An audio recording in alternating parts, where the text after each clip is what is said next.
রুই মাছ, কোরাল মাছ, ইলিশ মাছ, এই ৩-৪টা মাছ হচ্ছে একদম ইজিভাবে কাটা যায়, এটা আমি মনে করি। আমার কাছে মনে হয় যেন এই ৩টা মাছ কাটতে এতটা সহজ, যেটা অন্য কোনো মাছ কাটার মাঝে সহজ পাওয়া যায় না। তো এখানে হচ্ছে রুই মাছগুলো কেটে নিচ্ছি। একটা রুই মাছ ছিল।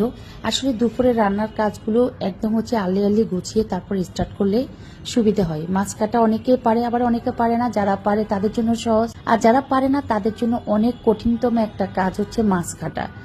তো আসলে মাছ কাটতে ভয় পাওয়ার কিছু নাই, একটু সাহস করে কাটলে হয়ে যায় মাছ কাটাটা। তো এখানে আমি রুই মাছটাকে কেটে নিলাম।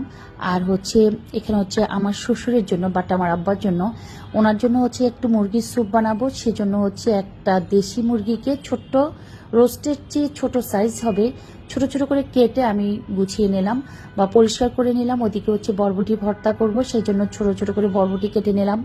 মাছগুলোকে ধুয়ে ফ্রেশ করে নিলাম। আর হচ্ছে বেগুন কেটে নিলাম ভাজি করার জন্য। আর মুরগি আনলাম বাজার থেকে রান্না করার জন্য, সেটা হচ্ছে লেয়ার মুরগি পাকিস্তানি।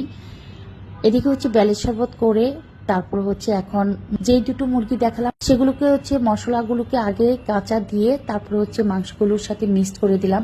মানে হাতে মশলা মেখে মাংস বসানো যেটাকে বলে, সেই কাজটাই করলাম। আর এদিকে হচ্ছে রুই মাছটাকে উঠিয়ে ফেললাম, কারণ রুই মাছ খাবে না, সবাই কোরাল মাছ দিয়ে কচুমুখি দিয়ে খাবে।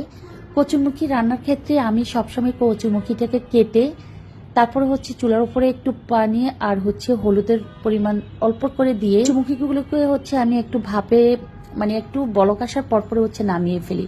এতে করে হয় কি, আমার কাছে মনে হয় যেন কচুমুখি রান্নার ক্ষেত্রে বা যে তরকারি দিয়ে রান্না করব সেই রান্নার ঝোলটা একদম ঘন হয়ে যায় না, একটা সুন্দর একটা ঝরঝরা ঝোল থাকে।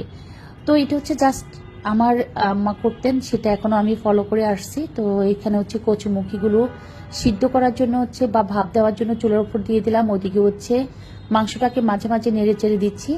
আর কচুমুখি যখন ভাপ দেওয়া হলো তারপর হচ্ছে কোরাল মাছ বা ভেটকি মাছ, যে নামে আপনি চিনেন না কেন, মাছগুলোকে মশলার মধ্যে কষিয়ে পানি দিয়ে যখন মাছটা বলক আসলো তখন হচ্ছে কচুমুখিগুলো দিয়ে দিলাম।